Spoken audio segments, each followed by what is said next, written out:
God has enabled us to be connected online to pray for few minutes this evening.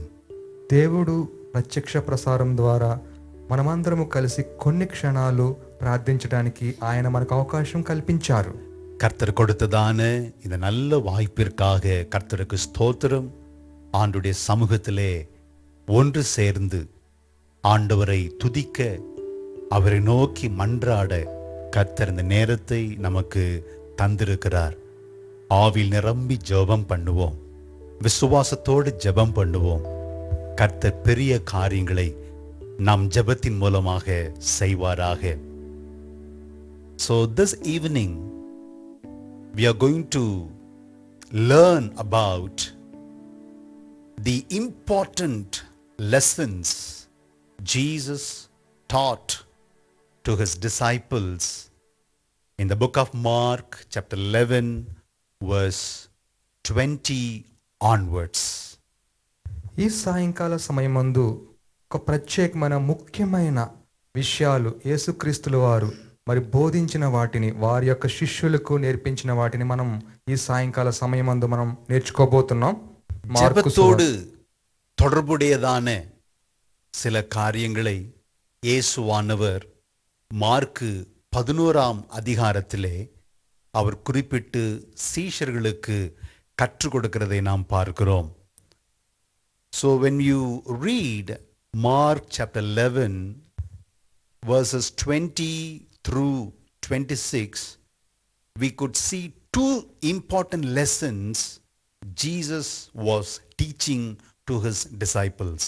Mark సువార్త 11వ అధ్యాయము 20 నుంచి 26 వచనాలు చూసుకున్నట్లయితే రెండు ముఖ్యమైన విషయాలు అక్కడ తన శిష్యులకు ఆయన చెప్పి ఉన్నారు. இரண்டு காரியங்களை சீஷர்களோடு கூட இயேசு பேசிக் கொண்டிருக்கிறார்.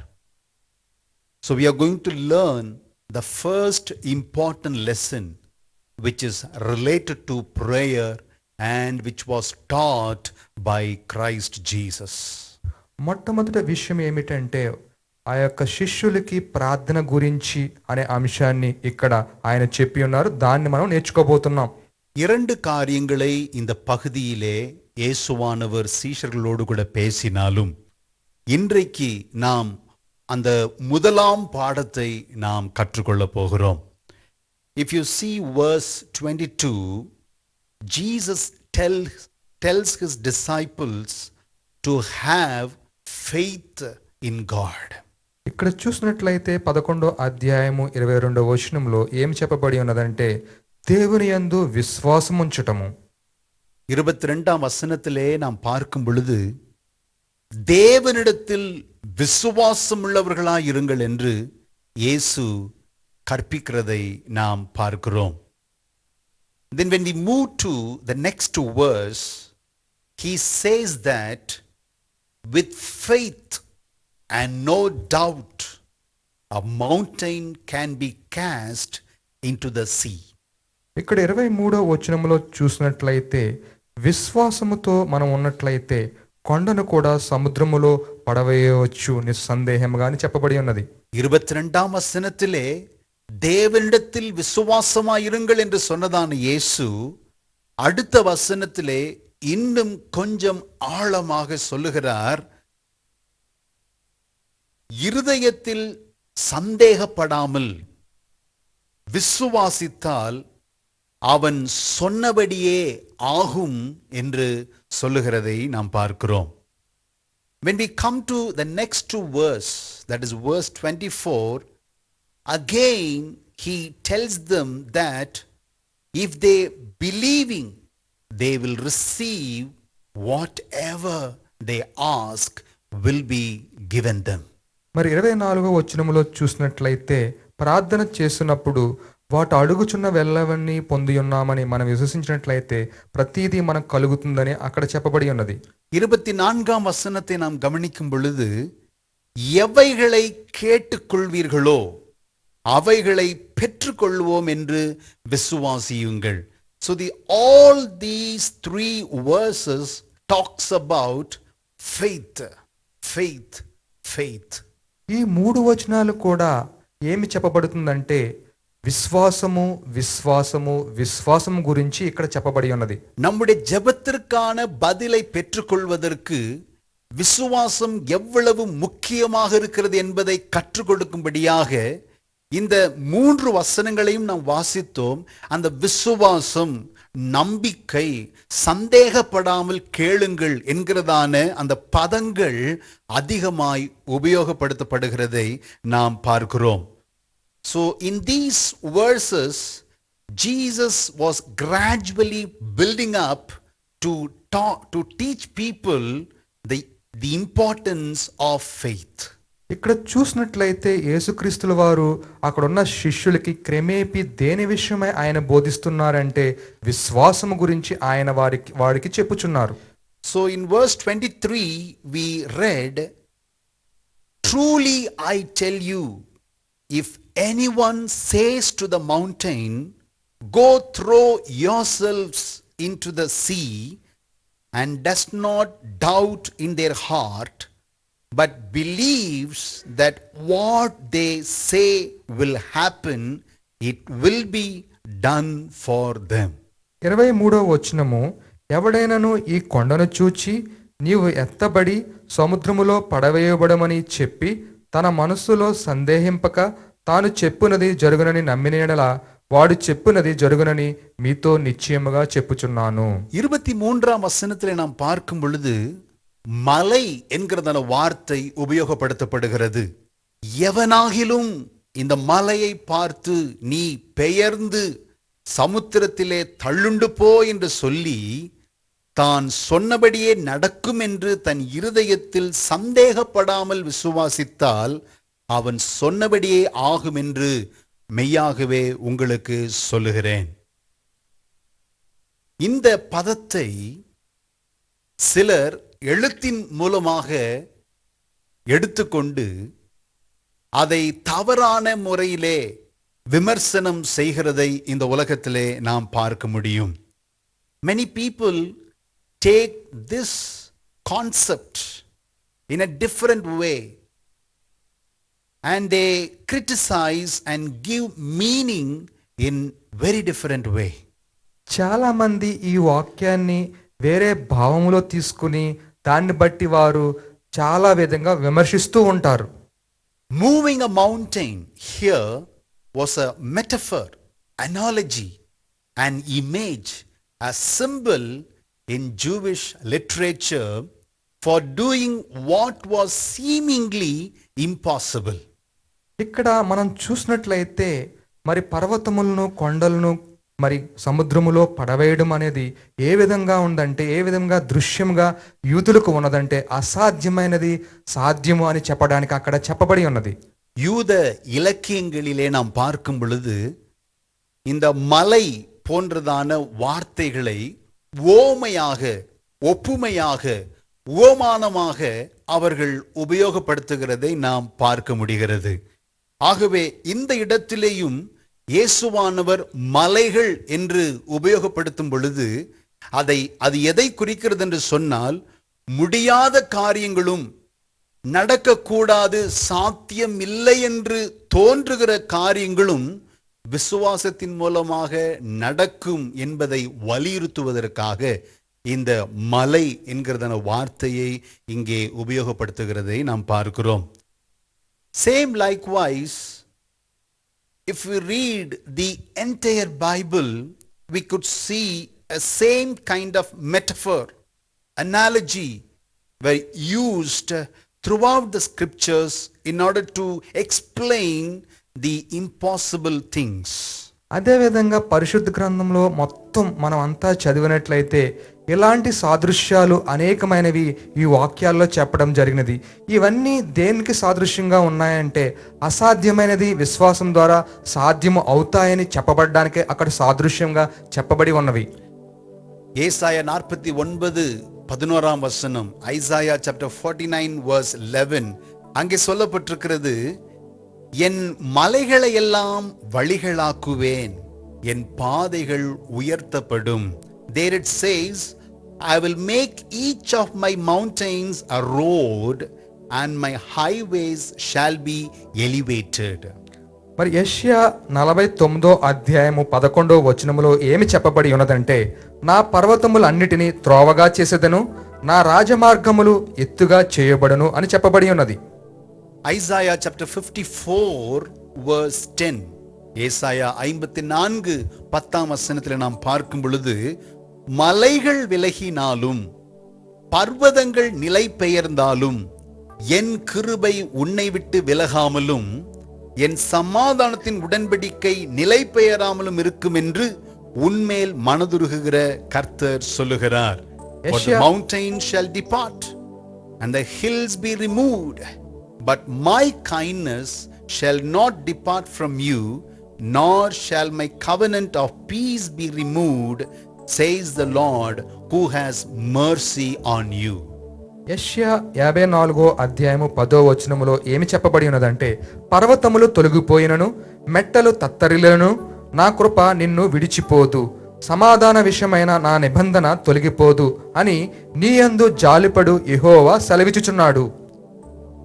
The same sense Jesus was using this metaphor throughout in his doctrines, throughout his teachings, when he was teaching to the disciples or people. ఇదే విధమైన సాదృశ్యాన్ని యేసుక్రీస్తుల వారు కూడా తన శిష్యులకు బోధిస్తున్నప్పుడు ఈ విధమైన సాదృశ్యాలను ఆయన ఉపయోగించడం జరిగినది. So what we learn from these verses, those who believe in God can have confidence that he will accomplish even the impossible according to his sovereign will. ఈ విధమైన వాక్యం ద్వారా మనకు కలుగుచున్న మరి ఆ యొక్క ధైర్యం ఏమిటంటే, విశ్వాసము ద్వారా దేన్నైనా మనం సాధించవచ్చు అని మనము నమ్మవలసి ఉన్నది. நான் வாசித்த வசனங்களிலே சில வார்த்தைகள் உபயோகப்படுத்தப்பட்டிருக்கிறது. மலைகள், பள்ளங்கள், கோணலானவைகள், பாதைகள், பர்வதங்கள் என்று சொல்லி அநேக வார்த்தைகளை நாம் வாசிக்க கேட்டோம். எதை குறிக்கிறது என்று சொன்னால், நம்பிக்கையோடே, சந்தேகப்படாமல், விசுவாசத்தோடே, ஊக்கத்தோடு நாம் ஜெபிக்கும் பொழுது ஆண்டவர் தம்முடைய சித்தத்தின்படி முடியாத காரியங்களையும் கூடாத காரியங்களையும் நமக்கு கூடும்படி செய்கிறார். அதைதான் இந்த பகுதி நமக்கு கற்றுக் கொடுக்கிறது. Matthew chapter 7 verse 11. Matthew chapter 7 verse 11. மத்தேயு 7ஆம் அதிகாரம் 11ஆம் வசனத்திலே நாம் பார்க்கும் பொழுது, ஆகையால் பொல்லாதவர்களாகி நீங்கள் உங்கள் பிள்ளைகளுக்கு நல்ல ஈவுகளை கொடுக்க அறிந்திருக்கும் போது பரலோகத்தில் இருக்கிற உங்கள் பிதா தம்மிடத்தில் வேண்டிக் கொள்ளுகிறவர்களுக்கு நன்மையானவைகளை கொடுப்பது அதிக நிச்சயம் அல்லவா? మత్తయి సువార్త 7వ అధ్యాయము 11వ వచనములో ఏమి చెప్పబడి ఉన్నదంటే, మీరు చెడ్డవారై ఉండియు మీ పిల్లలకు మంచి ఈవులు నీయనెరిగి ఉండగా పరలోకమందున్న మీ తండ్రి తన అడుగువారికి అంతకంటే ఎంతో నిశ్చయముగా మంచి ఈవులు నిచ్చును. Faith cannot be used in our prayers in a false manner. విశ్వాసం అనేది మన ప్రార్థనలో తప్పుగా ఉపయోగించడానికి అది వీలు కాదు. விசுவாசத்தோடு கேளுங்கள் என்று இயேசு சொல்லியிருக்கிறார். அந்த விசுவாசம் என்கிறதான செயல்பாட்டை நாம் நம்முடைய ஜெபங்களிலே தவறாக பயன்படுத்தக்கூடாது. இந்த வசனத்திலே நாம் வாசித்தோம், ஆண்டவர் தம்மிடம் கேட்பவர்களுக்கு நன்மையானவைகளை தருகிறாராம். In this verse we could read, God delights to give good things to those who ask him. ఈ వచనములో చూసినట్లయితే మరి దేవుడు యేసుక్రీస్తుల వారు తన బిడ్డలకి మంచి ఈవులు ఇవ్వడానికి ఆయన ఎంతగానో ఇష్టపడతారు. God is capable enough to answer any kind of prayer provided we ask everything in godly motives. దేవుడు మనం అడుగు ప్రతి వాటిని దేవుని యొక్క పద్ధతిలో అడిగినట్లయితే ఆయన అన్ని కూడా తప్పకుండా దయచేస్తారు. நம்முடைய ஜெபத்திலே விசுவாசத்தை கொண்டு நாம் என்னென்ன காரியங்களை ஜெபிக்கிறோமோ ஆண்டவரால் நிச்சயம் அதை செய்யக்கூடும். ஆனால் நம்முடைய ஜெபங்கள் நம்முடைய சொந்த இச்சைகளை நிறைவேற்றுகிற விதமாக, தகாத விதமாக நாம் ஆண்டவரிடத்திலே நாம் கேட்கக்கூடாது. So first we see God delights in giving good things to ask, whom they ask to Jesus. మరి దేవుడు తన అడుగువారికి ఏ విధంగా అడిగినట్లయితే ప్రతి మంచీవులు ఆయన ఇవ్వడానికి యేసుక్రీస్తుల వారు ఎంతగానో ఇష్టపడతారు. He is capable to grant all prayers provided we ask everything in godly manners. దేవుని చిత్త ప్రకారము మనం అడిగినట్లయితే ప్రతిదీ కూడా దేవుడు మనం అడిగిన వాటికి అన్నిటి కూడా ఆయన అనుగ్రహిస్తారు. Thirdly, even though we pray in faith, it should be aligned with God's will. ఒకవేళ మనం విశ్వాసంతో అడిగినప్పటికీ కూడా అది దేవుని చిత్త ప్రకారము ఉండే విధంగా ఉండాలి. விசுவாசத்தோடு ஆண்டவரிடத்தில் நாம் கேட்கிறது எதுவோ ஆண்டவர் அதை கொடுக்க வல்லமை உள்ளவராக இருக்கிறார். நன்மையானவைகளை தருகிறார். தகாத விதமாய் நாம் அவரிடத்தில் கேட்கக்கூடாது. தேவனுடைய சித்தத்தின்படி நாம் கேட்க வேண்டும் என்று வேதத்திலே நாம் பார்க்கிறோம். Those who trust God for the right things in the right way can have confidence that God will supply every need.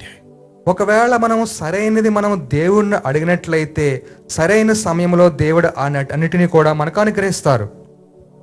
விசுவாசத்தோடு கூட தகாத நிலைமையில் இல்லாதபடி, நம்முடைய இச்சைகளை நிறைவேற்றுகிறதாய் இல்லாதபடி, என்னென்ன காரியங்களை அவருடைய சித்தத்தின்படி கேட்கிறோமோ எல்லாவற்றையும் கர்த்தர் நமக்கு தருகிற நல்ல தேவனாயிருக்கிறார். Many times we hear from the pulpit, God delights to grant all our needs instead of all our wants. చాలా సమయంలో బలిపీఠము నుంచి మనము వర్తమానం వింటూ ఉంటాము. మనకి ఏదైతే కావాలో అనేది కాకుండా దేవుడికి ఇష్టమైనది ఇష్టపూర్వకంగా ఆయన చిత్త ప్రకారంగా అడిగినవి అవి తప్పకుండా అనుగ్రహించబడతాయని మనం చెప్పబడుతూ ఉంటాయి. Yes, it is 100% true. అది 100% అది నిజమై ఉన్నది. Supplying every need of us when we ask, God grant all our needs miraculously. మనం అడిగినది ప్రతిదీ కూడా దేవుడు తన చిత్త ప్రకారము ఉన్నట్లయితే అవి అన్ని కూడా అద్భుతంగా మనకు అనుగ్రహించబడతాయి. நாம் விரும்புகிற காரியங்கள் எல்லாம் ஆண்டவர் கொடுக்கிறார் என்று சொல்லுகிறதை விட, நாம் தேவைப்படுகிற காரியங்களை ஆண்டவருடைய சமூகத்தில் ஜெபிக்கும் பொழுது அதை அப்படியே ஆண்டவர் நமக்கு தந்து விடுகிற நல்ல தேவனாயிருக்கிறார்.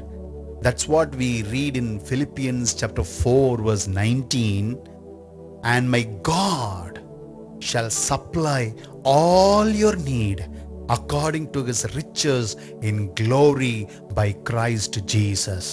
ఫిలిప్పీయులకు రాసిన పత్రిక 4వ అధ్యాయము 19వ వచనములో ఏ విధంగా చెప్పబడి ఉన్నదంటే, కాగా దేవుడు తన ఐశ్వర్యం చొప్పున క్రీస్తు యేసునందు మహిమలో మీ ప్రతి అవసరము తీర్చును. என்ன குறைவுகளோடு கூட நாம் இருந்தாலும் விசுவாசத்தோடு கூட நம்பிக்கையோடு கூட சந்தேகப்படாமல் நம் ஆண்டவரிடத்தில் ஜெபிக்கும் பொழுது பிலிப்பியர் 4:19 சொல்லப்பட்டிருக்கிறது போல தேவன் தம்முடைய ஐஸ்வரியத்தின்படி நம் எல்லாருடைய குறைவுகளையும் கிறிஸ்து இயேசுவுக்குள் மகிமையில் நிறைவாக்குவார். Romans 8:28 and 32 talks about God did not spare his own son but delivered him up for us all. How shall he not with him also freely give us all things? ఇక్కడ రోమీలకు రాసిన పత్రిక 8వ అధ్యాయము 28వ వచనంలో ఏమి చెప్పబడి ఉన్నదంటే, దేవుణ్ణి ప్రేమించు వారికి అనగా ఆయన సంకల్పం చొప్పున పిలువబడిన వారికి మేలు కలుగుటకై సమస్తమును సమకూడి జరుగుచున్నవని ఎరుగుదము.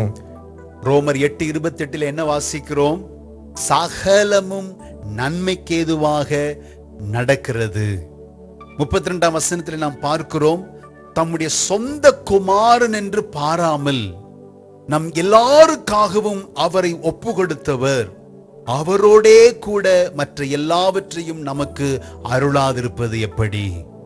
என்ன தேவையோடு இந்த மாலை நேரத்தில் நாம் இருக்கிறோம்? உங்களுக்கு இருக்கிறதான குறைவு என்ன? விசுவாசமாய் ஆண்டவரிடத்தில் கேளுங்கள். தகாத விதமாய் அல்ல, தேவனுடைய சித்தத்தின்படி கேளுங்கள். உங்கள் தேவைகளை ஆண்டவர் அற்புதமாய் சந்திப்பார். சொந்த குமாரன் என்றும் பாராமல் அவரையே நமக்காக ஒப்பு கொடுத்தவர் அவரோடே கூட இருக்கிற மற்ற எல்லாவற்றையும் நமக்கு கொடுப்பது அதிக அதிக நிச்சயமாயிருக்கிறது. What struggles? What the prayer request? What is the challenge you're going through in your lives? As we meditate here in these verses, by faith, according to God's will, with the godly motives, let us ask God. He delights to grant all our needs. ఒకవేళ నీ జీవితంలో ఇబ్బందులు, ఎటువంటి ప్రార్థన అవసరతలు, సవాళ్లు ఉన్నట్లయితే విశ్వాసముతో దేవుని పద్ధతి ప్రకారము మనము అడిగినట్లయితే, నమ్మకముతో మనం అడిగినట్లయితే తప్పకుండా దేవుడు వాటినన్నిటిని కూడా అనుగ్రహిస్తారు. Confidence in God's power, but also submission to His will. దేవుని యందు శక్తి మీద నమ్మకం ఉంచడం ఏమిటంటే ఆయన యొక్క చిత్తానికి మనము అర్పించుకోవడమే. ஆண்டவர் எதையும் செய்ய வல்லவராக இருக்கிறார். எதையும் கேட்கலாம் என்று வேதம் சொல்லுகிறபடியினாலே எல்லாவற்றையும் நான் கேட்க முடியும். நான் விரும்புகிறது, நான் இச்சிக்கிறது எல்லாவற்றையும் நான் கேட்க முடியும். ஆண்டவரால் அது எனக்கு பதில் கொடுக்க முடியும் என்கிறதான ஒரு நிலை நமக்குள் இருக்கக்கூடாது. எதை கேட்டாலும் செய்கிற ஆண்டவர், நாம் எதை கேட்க வேண்டுமாம் அவருடைய சித்தத்தின்படி நாம் கேட்கிறவர்களாக இருக்க வேண்டும். Jesus, when he was in this world, he totally had confident the power of his Father, but in the same way he submitted to Father's will in order to be answered.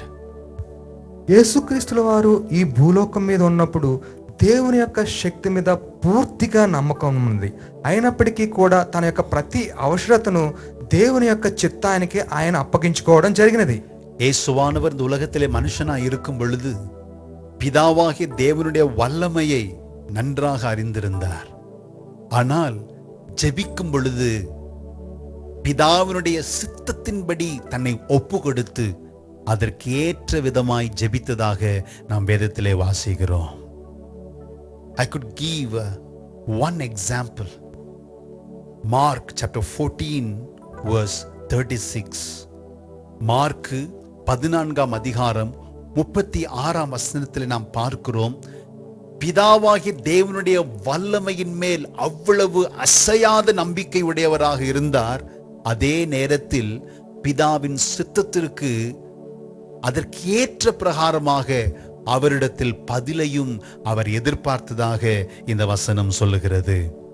Mark సువార్త 14వ అధ్యాయము 36వ వచనంలో దేవుని యొక్క చిత్తం గురించి ఈ విధంగా చెప్పుచున్నారు.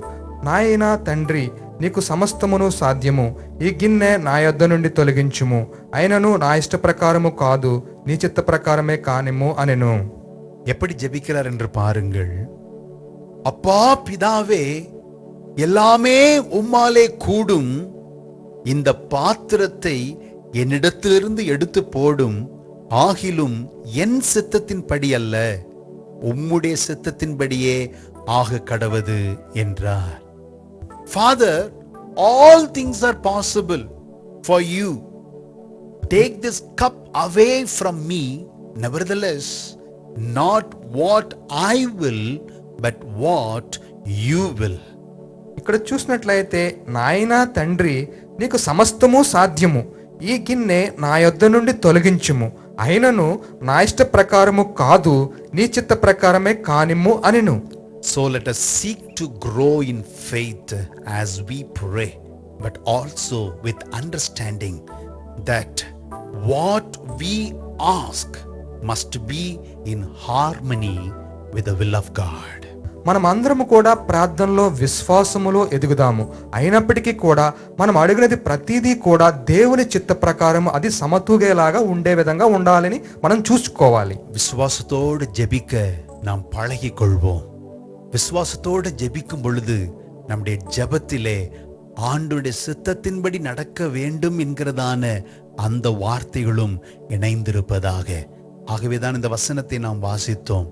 இயேசுவானவர் ஜெபிக்கிறார், எல்லாம் உமக்கு முடியும் பிதாவே, அப்பா, எல்லாம் உம்மாலே கூடும், ஆனால் என் சித்தத்தின்படி அல்ல, உம் சித்தத்தின்படியே ஆக கடவது என்று ஜெபிக்கிறதை நாம் பார்க்கிறோம்.